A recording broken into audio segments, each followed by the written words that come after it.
साल था 2012। बार्सिलोना दुनिया की नहीं बल्कि फुटबॉल हिस्ट्री की अब तक की सबसे बेस्ट टीम उभर के आई थी। 2008 में जब पेप गार्डियोला ने बार्सिलोना का चार्ज लिया था तो उसने अपनी कोचिंग फिलॉसफी से ऐसा रेवोल्यूशन लाया था पूरी बार्सिलोना में। सबसे पहले उसने टिकी टाका इंट्रोड्यूस किया, then false nine position use की, और उस पोजीशन पे जब उसने मेस्सी को खिलाया भाई, ही बिकेम अ मॉन्स्टर। मतलब Barcelona was unstoppable from 2008 to 2012। इसी टाइम पीरियड के दौरान 2008 से 2012 में पेप गार्डियोला ने 2 चैंपियंस लीग बार्सिलोना को जिता के दी, 3 ला लीगा टाइटल्स और बहुत सारे डोमेस्टिक कप्स अपने नाम किए।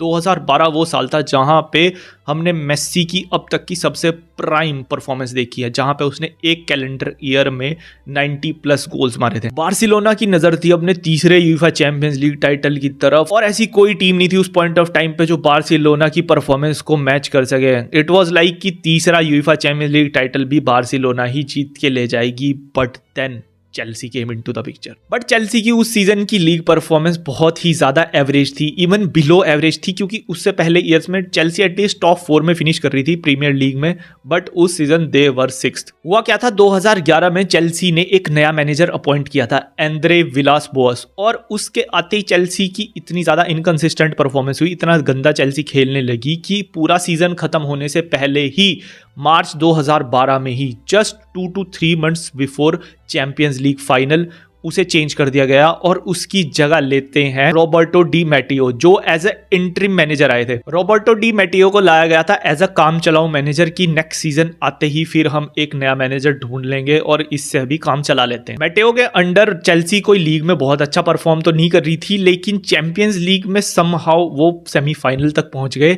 और वहां पे उनका सामना होता है हिस्ट्री की सबसे बेस्ट टीम था 2012 बार्सिलोना से। इस मैच की पहली लेग खेली जाती है स्टैमफोर्ड ब्रिज पे, जहां पे डिडियर ड्रॉगबा के गोल से चेल्सी अर्ली लीड ले लेती है एंड बार्सिलोना उसके बाद पूरा मैच डोमिनेट करती है। They try everything to get back at Chelsea, but somehow Chelsea उनको मैनेज कर लेती है एक विन निकालने में।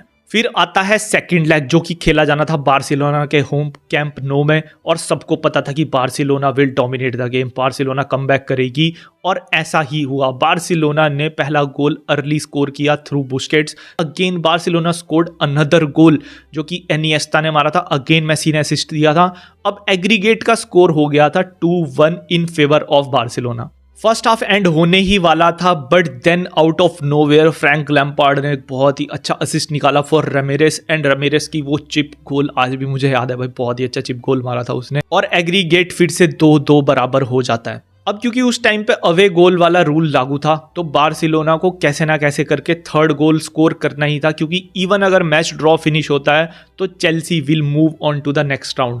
Barcelona gives their all. Match खत्म होने ही वाला था और बार्सिलोना को पता था कि अगर एक गोल उन्होंने नहीं निकाला तो that means it is over for them. Barcelona अपने सारे ही प्लेयर्स को आगे भेज देती है on attack, and somehow Fernando Torres जो था वो हाफ लाइन से पहले था, उसके पास बॉल जाती है and he dribble past Victor Valdes and scores the third goal for Chelsea.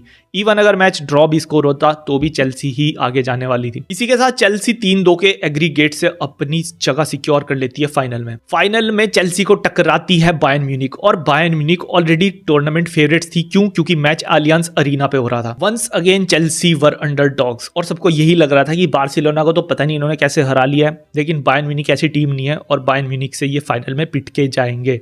ऐसे ही चीजें दिख रही थी, क्योंकि पहले मिनट से ही बायर्न म्यूनिख ने डोमिनेट करना स्टार्ट कर दिया था मैच को। बायर्न म्यूनिख के पास ही ज्यादा पोजीशन थी और वो ही ज्यादा डोमिनेट कर रहे थे पूरे मैच को। वंस अगेन चेल्सी ने पता नहीं भाई कैसे समहाउ दे मैनेज्ड कि 80 मिनट तक स्कोर 0-0 रहे, लेकिन उसके बाद बायर्न की रेजिलियंस अटैकिंग की वजह से थॉमस मुलर एक बहुत ही शानदार हेडर स्कोर करते हैं, जो कि बायर्न म्यूनिख को लीड दे देता है 1-0 before going into the final minutes. सबको यकीन था कि अब तो बायर्न म्यूनिख ही जीतने वाली है और चेल्सी का कोई चांस नहीं है यहां से कमबैक करने का। देन 87वें मिनट पे चेल्सी को एक कॉर्नर मिलता है, जिस कॉर्नर को गोल में कन्वर्ट करते हैं Didier Drogba with that historic header. Score line 1-1 हो गई थी and match went into the extra time. Extra time में बायर्न म्यूनिख भी डोमिनेट कर रही थी और चेल्सी भी, क्योंकि अब पूरा मोमेंटम जो था वो चेल्सी की तरफ ज्यादा शिफ्ट हो गया था। बट समहाउ बायर्न म्यूनिख को एक्स्ट्रा टाइम में पेनल्टी मिल जाती है। Inside the penalty box Franck Ribery पे फाउल होता है। अब गेम में आता है Peter Cech. Peter Cech made an historic save और समहाउ ही manages to save Chelsea once again. Finally match penalties में जाता है, जहां पे चेल्सी पेनल्टीज में जीत जाती है और लास्ट पेनल्टी स्कोर करते हैं डिडियर ड्रॉग्बा। बहुत से फैंस का तो ये बोलना था कि it was written already in the heavens की Didier Drogba he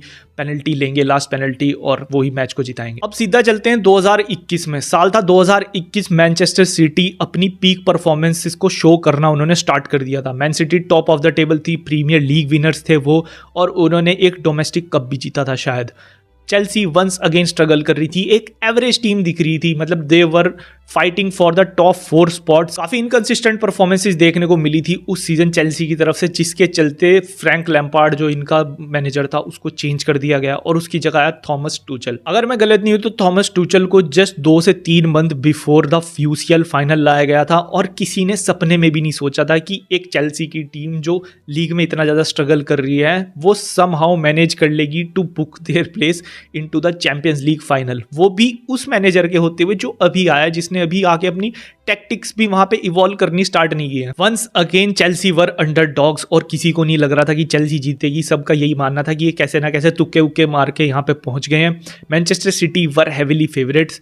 somehow Chelsea scores a goal before the end of first half, और उनका सबसे इनकंसिस्टेंट इनफॉर्म प्लेयर उस सीजन का काई हैवर्ट्स वो गोल मारता है। फाइनल विसल बजती है and Chelsea manages to save that 1-0 lead. मतलब किसी ने सपने में भी नहीं सोचा था एक ऐसी चेल्सी की टीम जिसका मैनेजर अभी 2-3 महीने पहले ही चेंज हुआ है, they will go on and win the champions league final. अब चलते हैं सीधा 2025 के क्लब वर्ल्ड कप में, जो कि इसी साल हुआ था। To be honest Chelsea favourites नहीं थी टू विन द कॉम्पिटिशन, क्योंकि PSG, Bayern Munich, Real Madrid जैसी टीम्स ऑलरेडी प्रेजेंट थी, और चेल्सी ने उस सीजन मतलब इसी सीजन कॉन्फ्रेंस लीग जीती तो थी, बट कॉन्फ्रेंस लीग भाई देखो तो वहाँ पे क्या कंपटीशन था, कुछ भी कंपटीशन नहीं था वहाँ पे। लीग में भी चेल्सी इनकंसिस्टेंट नजर आ रही थी और बिलो एवरेज ही परफॉर्मेंस थी उनकी। समहाउ फिर से वंस अगेन हमें क्लब वर्ल्ड कप के फाइनल में पीएसजी के अगेंस्ट देखने को मिलती है चेल्सी। सबको यही लग रहा था कि पीएसजी ही जीतने वाली है फाइनल को, बट वंस अगेन चेल्सी ने वही किया जो वो करते आ रहे हैं। उन्होंने हेविली अंडरडॉग होने के बावजूद भी फेवरेट्स को सूद दिया 3-0 से। कोल पामर की इंडिविजुअल बेस्ट परफॉर्मेंस निकल के आई उस मैच में, 2 गोल और 1 assist. Chelsea won the final and became world champions once again. So basically हम ये कह सकते हैं कि चेल्सी एक बहुत ही ज्यादा अनप्रिडिक्टेबल टीम है, बहुत ज्यादा इनकंसिस्टेंट रहती है through out the season, but somehow अगर वो किसी कंपटीशन के फाइनल में पहुंच जाते हैं तो इट डजेंट मैटर सामने कौन है, कौन टीम कितनी वर्ल्ड की सबसे बेस्ट टीम है या हिस्ट्री की सबसे बेस्ट टीम है, they are not in danger, they are the danger. Chelsea thrives on chaos, और इंडिविजुअल परफॉर्मेंसेस का भी बहुत बड़ा हाथ रहा है चेल्सी की इन विनिंग स्ट्रीक्स में, क्योंकि वंस अगेन हमने देखा कोल पामर ने बहुत ही ब्रिलियंट परफॉर्मेंस निकाल के दी उस फाइनल में, जो कि एक ऐसी फाइनल परफॉर्मेंस हमने डिडियर ड्रॉग्बा की देखी थी 2012 में। मेरा पर्सनली ये मानना है कि इन फाइनल्स को जीतने के पीछे चेल्सी का एक बहुत ही बड़ा साइकोलॉजिकल रीजन है, क्योंकि चेल्सी को ऑटोमेटिकली ना एक अंडरडॉग की तरह ट्रीट किया जाता है, जिसकी वजह से होता गया कि प्लेयर्स के ऊपर कोई भी प्रेशर नहीं रहता, और जब भी कोई प्लेयर विदाउट प्रेशर खेलेगा या कोई टीम विदाउट प्रेशर खेलेगी तो उनकी बेस्ट परफॉर्मेंसेस निकल के आती हैं। तो देखो रीजन कुछ भी हो, रिसेंट ईयर्स में चेल्सी ने ये तो शो कर दिया है कि वो टॉप यूरोपियन टीम है और they are no longer the underdog teams. हाँ भाई, अब से किसी भी फाइनल में अगर चेल्सी खेलेगी तो मैं उसे as a underdog team consider करके नहीं चलूंगा। चेल्सी के फैंस ना इस अंडरडॉग वाले बैच को बहुत ही प्राउडली पहनते हैं, और चेल्सी की टीम भी इस अंडरडॉग बैच को प्राउडली पहनती है, जिससे कि सारा जो प्रेशर है वो ट्रांसफर हो जाता है दूसरी टीम पे, और हमें देखने को मिलती है चेल्सी की बेस्ट परफॉर्मेंस, जो कि तब निकल के आती है जब उन्हें हेविली अंडर एस्टिमेट किया जाए। सो यार दैट्स इट फॉर टुडे, और आप कमेंट सेक्शन में जरूर बताओ कि आपके लिए चेल्सी का वो हेविली अंडरडॉग वाला कैंपेन कौन सा था, और अगर वीडियो अच्छी लगी हो तो वीडियो को लाइक करो, चैनल को सब्सक्राइब करो।